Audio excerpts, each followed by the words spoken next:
The crystalline spires of the Interstellar Defense Academy pierced the magenta sky of Proxima 7, their surfaces reflecting the light of 3 setting suns. Inside the Grand Strategy Hall, a group of Valaxian cadets huddled around a holographic display, their bioluminescent skin pulsing with barely contained amusement. "Look at this," Zexstar said, his upper appendages gesturing at the training footage playing before them. The recording showed human soldiers engaging in what the aliens considered absurdly primitive exercises, running with heavy packs, climbing ropes, and practicing hand-to-hand combat. They still believe in physical conditioning. How quaint. The Valaxians, with their highly evolved neural networks and quantum-integrated consciousness, had long since abandoned such primitive training methods. Their warriors were selected based on mental acuity and technological proficiency, not physical prowess. The very idea of mechanical weapons and physical combat seemed like relics from a forgotten age. Captain Marcus Torres stood in the doorway, watching the scene unfold. His weathered face remained impassive, but 20 years of Earth Force service had taught him to recognize condescension in any species. He'd seen that same dismissive attitude countless times before, and it always ended the same way, with harsh lessons and humbled egos. "Fascinating analysis, Cadet Zexstar," Torres said, his voice carrying across the hall with practiced authority. The Valaxians' bioluminescence flickered in surprise, their patterns shifting to what humans had learned to recognize as embarrassment. "Perhaps you'd care to share your insights with the entire class."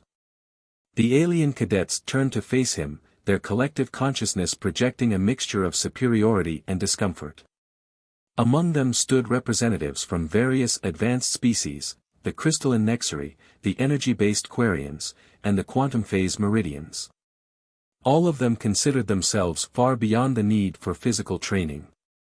Captain, Zexstar's translator module converted his neural patterns into human speech. "We meant no disrespect. We simply find it interesting that humans still rely on such basic methods.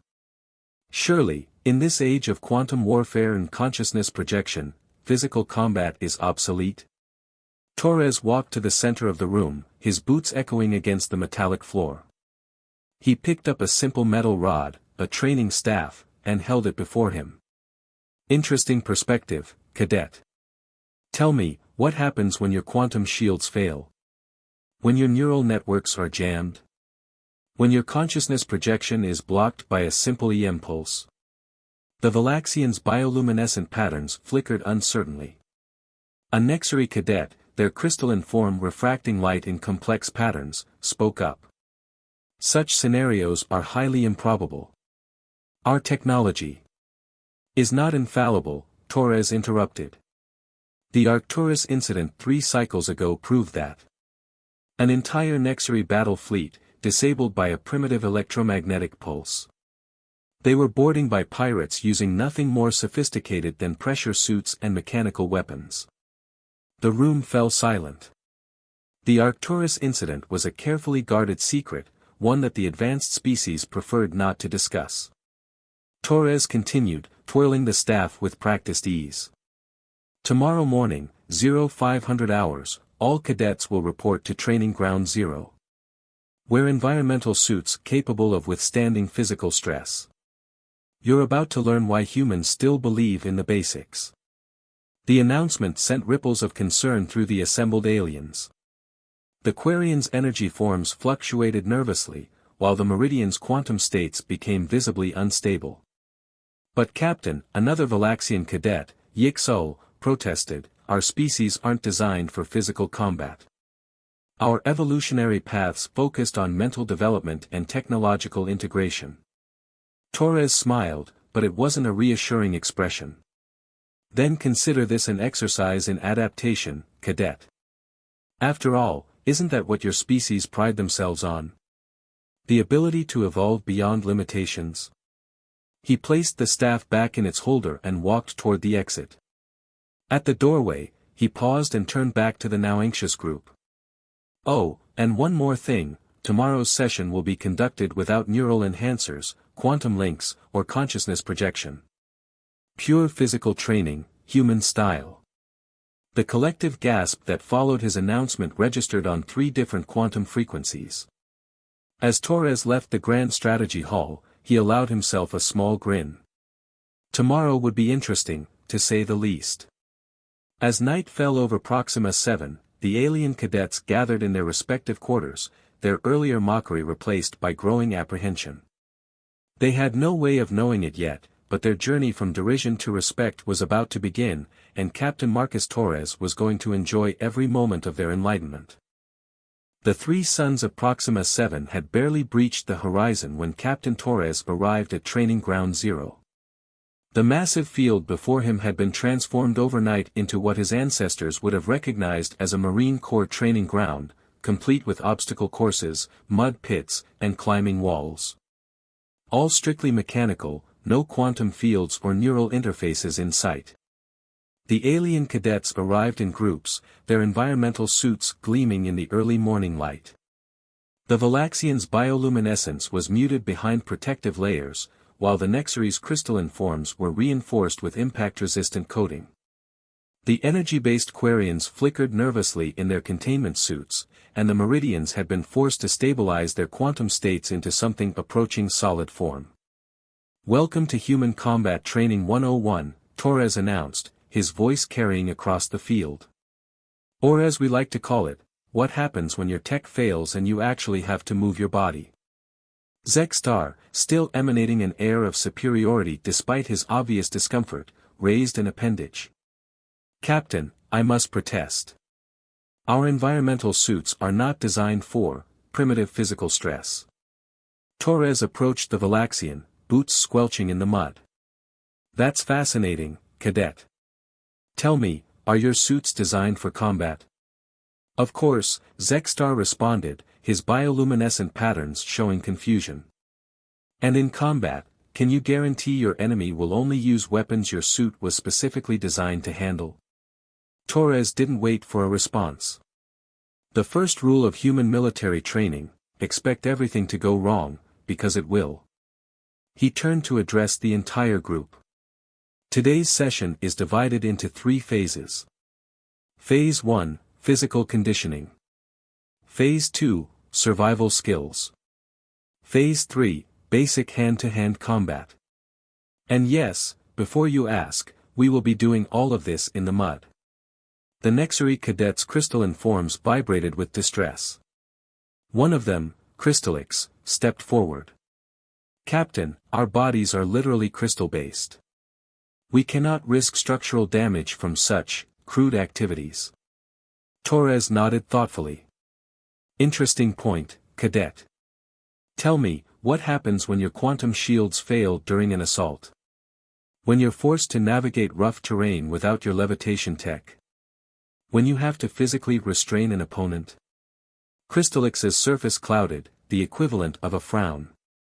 "Such scenarios are entirely possible," Torres interrupted. "Just ask the Nexary crews from the Arcturus incident." "Oh wait, you can't, because they never trained for physical combat and were completely helpless when their tech failed." The reminder sent a visible shudder through the assembled cadets. Torres walked to the first obstacle, a seemingly simple rope climb. "First exercise, climb this rope. No tech assistance, no quantum fields, no neural enhancement. Just you, your environmental suit, and good old-fashioned physical effort." Aquarian cadet, their energy form pulsing with anxiety, spoke up. "But Captain, some of us don't even have proper appendages for climbing." "Then you'd better figure out how to adapt, Cadet. Because I guarantee you this, somewhere out there is an enemy who doesn't care about your evolutionary advantages or technological superiority. They'll care about one thing only: whether you can survive when everything else fails." The next 4 hours became a lesson in humility. The Valaxians, for all their neural superiority, discovered that bioluminescence didn't help much when trying to traverse a mud pit. The Nexary learned that their crystalline forms, while beautiful, required significant adaptation to handle physical stress. The Quarians struggled to maintain their energy cohesion during physical exertion, and the Meridians found that quantum phase shifting was useless when the task required actual physical contact. Zextar, attempting to climb the rope for the third time, fell unceremoniously into the mud. His bioluminescent patterns flashed with frustration and embarrassment. "Having trouble, cadet?" Torres asked, standing over the mud-covered Valaxian. "I thought your species had evolved beyond such physical limitations."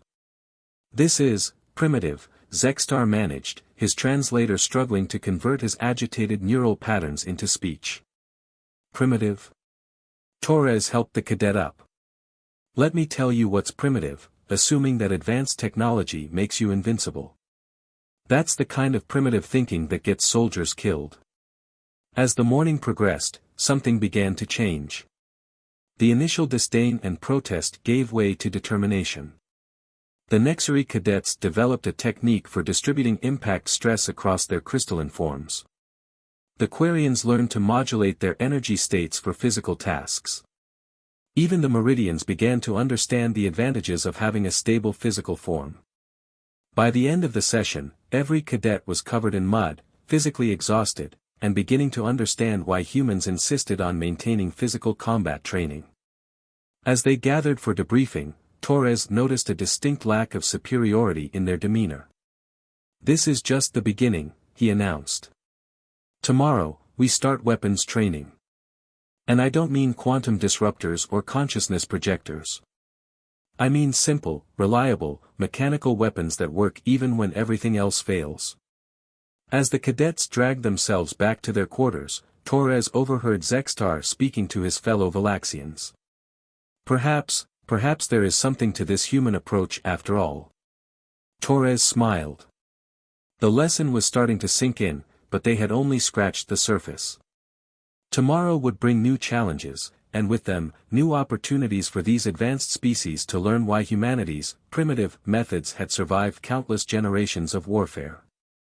The weapons training facility of the Interstellar Defense Academy echoed with sounds that hadn't been heard in centuries on most advanced worlds: the sharp crack of projectile weapons, the clang of metal on metal, and the distinctive thud of training rounds hitting target drones. Captain Torres stood at the center of the facility, watching as his alien cadets struggled with what he considered basic weaponry. 1 week had passed since their first physical training session, and while their attitudes had improved, today presented an entirely new challenge. This weapon, Torres held up a standard-issue combat rifle, is over 500 years old in design. No neural interface, no quantum targeting, no AI assistance. Just mechanical parts, chemical propellant, and physical projectiles.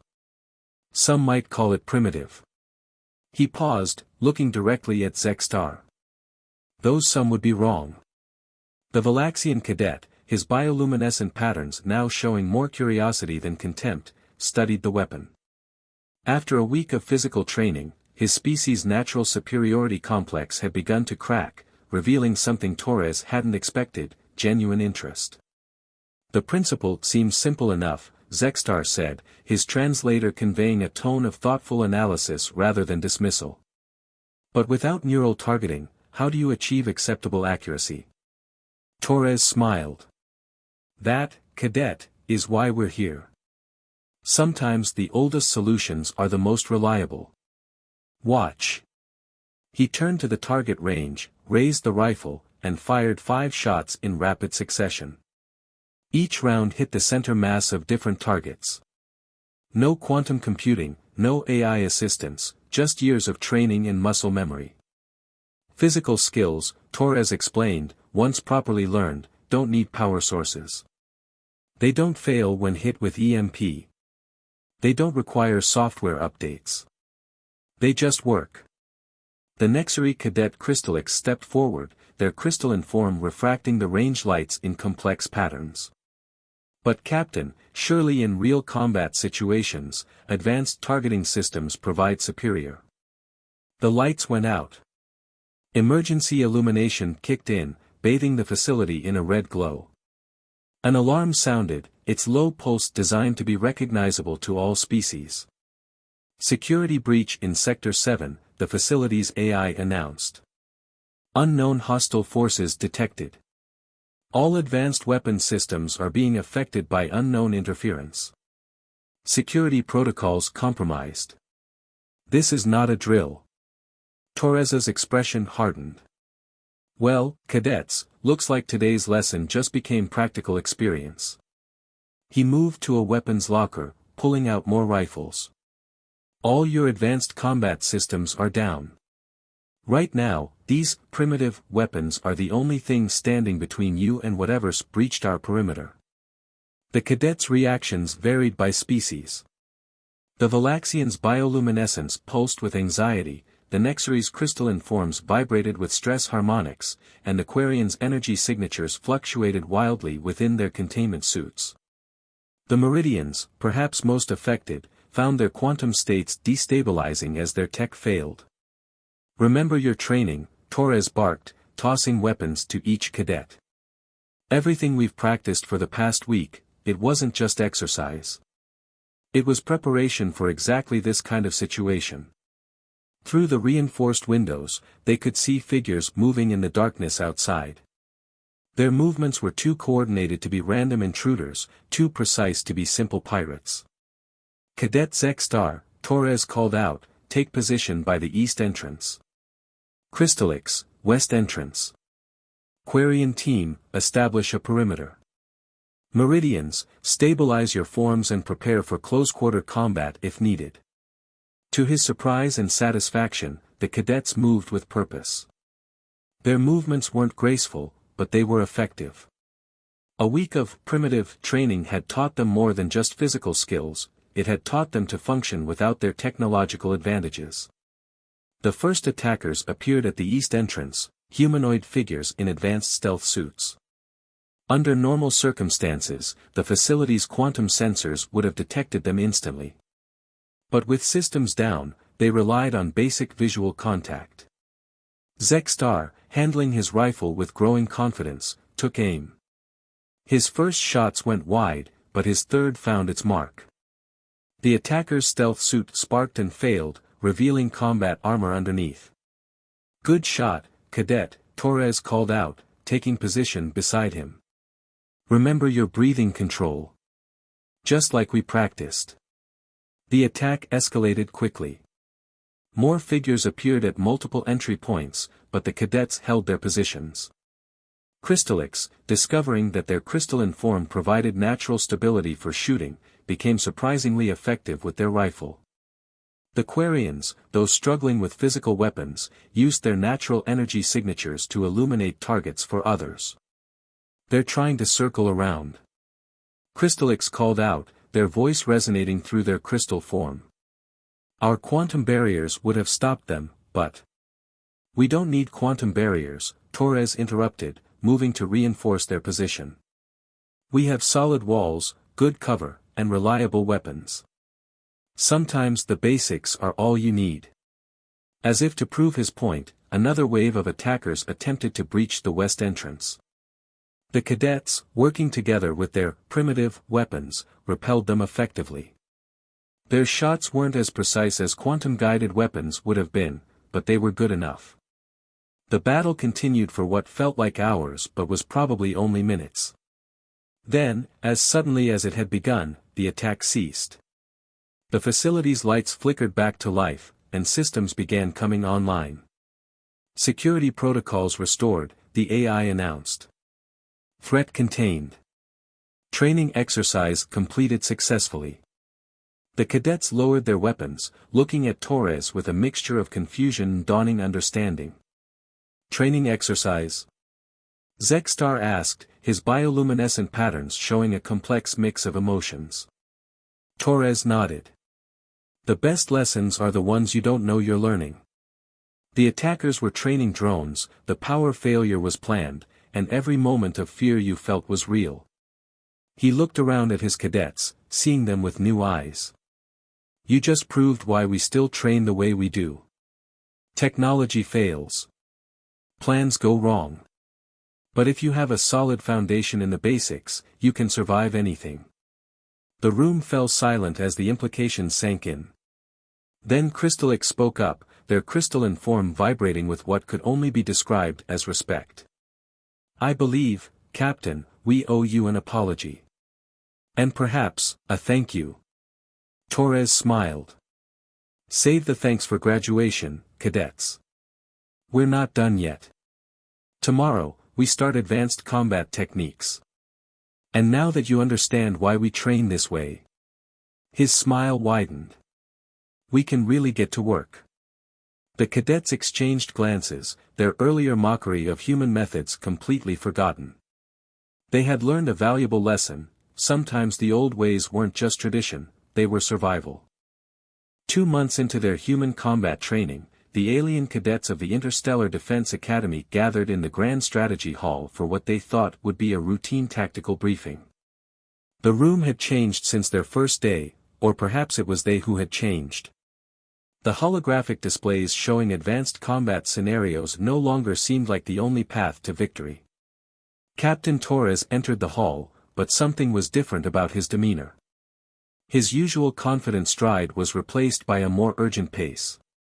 "Cadets," he announced without preamble, "we have a situation. A real one this time." He activated the central display, showing a map of their sector of space. 12 hours ago, we lost contact with the Arcturus defense fleet. 3 hours ago, we lost contact with the Centauri outpost. 1 hour ago, our long-range sensors detected an approaching anomaly. The room tensed. After the training exercise 2 months ago, they'd learned to take Torres's warning seriously. Zek-Star, his bioluminescent patterns showing concern, spoke up. "What kind of anomaly, Captain?" "The kind that shuts down advanced technology," Torres replied grimly. "Similar to what disabled the Nexari fleet during the Arcturus incident, but vastly more powerful. Our analysts predict it will reach this sector in less than 6 hours." Crystallix's crystalline form vibrated with alarm frequencies. "But the Academy's quantum shields will be useless," Torres interrupted. "Whatever this is, it's not just affecting our defensive systems. It's shutting down everything more advanced than basic electronics. Neural interfaces, quantum computing, consciousness projection, all of it will be offline." The implications hit the cadets like a physical blow. 2 months ago, such news would have sent them into panic. Now, they exchanged glances of grim determination. "The Academy holds the sector's largest database of military knowledge," Torres continued. "If this facility falls, we lose centuries of tactical information. Our mission is to protect it until reinforcements arrive. And we'll have to do it the old-fashioned way." Aquarian cadet, their energy form steady in their containment suit, raised a tendril. "You've been preparing us for this, haven't you, Captain? All the physical training, the mechanical weapons." Torres nodded. "I had my suspicions something like this might happen. The Arcturus incident wasn't an isolated event. Someone or something out there has found a way to level the technological playing field. Now we find out if you've learned enough to survive it." The room erupted into focused activity. The cadets, moving with purpose that would have been impossible months ago, began organizing defense plans. Their approach was different now, a blend of their species' natural abilities and their newly acquired human combat training. "Valaxian team," Zek-Star called out, his bioluminescence pulsing with command patterns, "our neural networks might be down, but we can still use our natural bioluminescence for signal coordination. Crystallix, your crystal resonance can serve as backup communication when tech fails." Torres watched with pride as his cadets adapted their plans. The Quarians proposed using their natural energy signatures for early warning systems, while the Meridians, now comfortable in stable physical form, organized into fire teams. The first signs of the anomaly's approach came faster than expected. Systems began failing throughout the Academy, starting with the most advanced quantum tech and working down. Within hours, they were operating on basic power systems, mechanical weapons, and pure physical capability. "Multiple contacts approaching," a lookout reported. "No energy signatures we can detect. They're using the tech blackout as cover." Torres took position with his cadets at the Academy's main entrance. "Remember your training. Everything we've worked for comes down to this moment." Show them what happens when you take away our advanced tech. The attack, when it came, was unlike anything they'd trained for. The enemy moved like shadows, their forms barely visible in the dim emergency lighting. But the cadets were ready. Zextar's team used their bioluminescence to coordinate defensive positions, their patterns invisible to the attackers but clear to their fellow cadets. The Nexari, their crystalline forms providing natural armor, held the front lines with surprising effectiveness. Contact, East Corridor. Crystallix shouted, their crystal form transmitting the warning through resonance frequencies. They're trying to flank us. The Quarians, their energy forms providing natural illumination, exposed hidden attackers. The Meridians, no longer relying on quantum phase shifting, proved remarkably effective in physical combat. Hours passed in a blur of action. The cadets fought with a combination of their natural abilities and human combat training, defending the academy level by level. Their earlier mockery of primitive methods was forgotten, replaced by grateful recognition of their value. They're pulling back, a Meridian scout reported. Something's changing in the anomaly field. As suddenly as it had begun, the technology dampening effect started to fade. Systems came back online one by one, but the cadets maintained their defensive positions, not willing to rely solely on technology again. Reinforcements arriving, the Academy's AI announced as it reactivated. Threat contained. Academy database secure. The cadets gathered in the Grand Strategy Hall, battered but unbowed. Their environmental suits were damaged, their weapons showed signs of heavy use, but their spirits were higher than ever. Well done, Torres said, looking at each of them with pride. You just proved why we never stop teaching the basics. Technology is a tool, not a crutch. You learned that lesson just in time. Zextar stepped forward, his bioluminescence showing a pattern Torres had never seen before, deep respect. We owe our survival to your training, Captain. Our advanced technology would have been useless without the foundation you gave us. The foundation you earned, Torres corrected. Remember this day, cadets. Remember what you achieved with nothing but your natural abilities and basic training. That's something no technology can replace. As the Academy returned to normal operations, the alien cadets found themselves changed in fundamental ways. They had learned that true military strength came not from technological superiority, but from the ability to function without it. Their journey from mockery to respect was complete, but their real education was just beginning. The graduation ceremony of the Interstellar Defense Academy looked very different from those of previous years. The Grand Hall still gleamed with its quantum architecture, but the graduating class had insisted on adding something new, a display of primitive weapons and training equipment alongside the advanced technology that had once been their sole focus. 3 months had passed since the attack on the Academy, and the incident had become known across the galaxy as the Proxima Revolution, not for the attack itself, but for how it had transformed military training throughout known space. Captain Torres stood on the stage, watching as his cadets filed in for the ceremony. They moved differently now, a blend of their natural grace and the physical confidence that came from months of human combat training. Even in their formal dress uniforms, they carried themselves like warriors ready for any challenge, technological or physical. Distinguished guests, Torres began his address. What you see before you is not just a graduating class. You see the future of interstellar military doctrine. He gestured to the assembled cadets.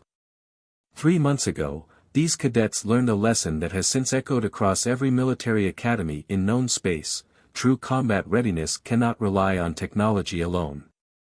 In the front row, Zextar's bioluminescence pulsed with pride. The Valaxian had become something of a legend among his people, the first of their kind to achieve perfect scores in both neural combat simulations and physical combat trials. But this ceremony represents more than just a change in training methods, Torres continued. It represents evolution, not away from advanced technology, but toward a perfect fusion of all our strengths. He activated a holographic display, showing footage from their final training exercises. The images showed Valaxians using their bioluminescence to coordinate physical combat maneuvers, Nexari combining their crystalline form's natural resilience with hand-to-hand combat techniques, Quarians integrating their energy manipulation with traditional weapon skills, and Meridians applying quantum physics principles to enhance rather than replace physical combat. These cadets have created something unprecedented, Torres announced. They've developed hybrid combat techniques that combine the best of all our abilities. They've proven that we don't have to choose between advanced technology and fundamental skills, we can master both. Crystallix stood next, their crystalline form refracting light in patterns that had become recognized as their species' version of battlefield honors. When we first arrived at this academy, their resonant voice carried across the hall, we thought we had nothing to learn from human military methods. We called them primitive, obsolete, beneath our evolved status. They paused, their crystal structure shifting to show humility. We were wrong. The Quarian valedictorian, their energy form stable and controlled within their containment suit, added their perspective. Our greatest weakness was our dependency on advanced technology. Our greatest strength has become our ability to function without it. Torres nodded approvingly. The attack on this academy proved what humans have known for millennia: it's not the sophistication of your weapons that matters most, but your ability to fight on when they fail. These cadets didn't just learn to survive without their advanced technology, they learned to thrive. He turned to address the assembled diplomatic corps and military leaders from across the galaxy. As of today, the Interstellar Defense Academy is implementing a new curriculum. All cadets, regardless of species or technological advancement, will undergo comprehensive training in both advanced and fundamental combat techniques. We will create warriors who are equally comfortable with quantum weapons and physical combat, neural interfaces and muscle memory, consciousness projection and hand-to-hand fighting. The announcement sent ripples of excitement through the audience. Several military attaches were already making notes. This would change training protocols across the galaxy. But perhaps the most important lesson, Torres continued, isn't about combat at all. It's about respect. These cadets learn to respect not just each other's strengths, but also the wisdom behind methods they once dismissed as primitive. They learned that true evolution doesn't mean abandoning the past, it means building upon it. Zexstar stood and approached the podium. 3 months ago, such a public speaking role would have been beneath his species' dignity. Now, he spoke with pride. We came here believing we were superior. We leave knowing that true superiority lies not in technology or physical prowess alone, but in the wisdom to value both. The ceremony concluded with a demonstration that would have been impossible months ago. The graduating class performed a synchronized combat drill that combined physical movements with their species' natural abilities. Valaxian bioluminescence coordinated with Nexari crystal formations, Quarian energy manipulation enhanced physical combat techniques, and Meridian quantum states complemented rather than replaced physical presence. As the demonstration ended, Torres made his final address. Remember this moment, graduates. You came here as separate species, each convinced of your own superiority. You leave as warriors who understand that true strength lies not in rejecting other methods, but in embracing them all. The applause that followed wasn't just for the graduates, it was for a new era in military training. An era where advanced technology and fundamental skills weren't opposing forces, but complementary strengths. As the ceremony ended and the graduates prepared to depart for their assignments across the galaxy, Torres found himself surrounded by his former students. Will you continue teaching the next class, Captain? Crystallix asked, their crystal form showing genuine concern. Torres smiled. Actually, I've been promoted. The Academy wants me to develop the new hybrid training program for all species. He looked at his graduates with pride. But I'll need help from experts who understand both advanced technology and fundamental combat skills. Any volunteers? The graduates exchanged glances, their various forms showing enthusiasm in their unique ways. They had arrived as arrogant cadets who laughed at human methods. They were leaving as warriors who understood that true strength comes in many forms, and wisdom lies in mastering them all. End.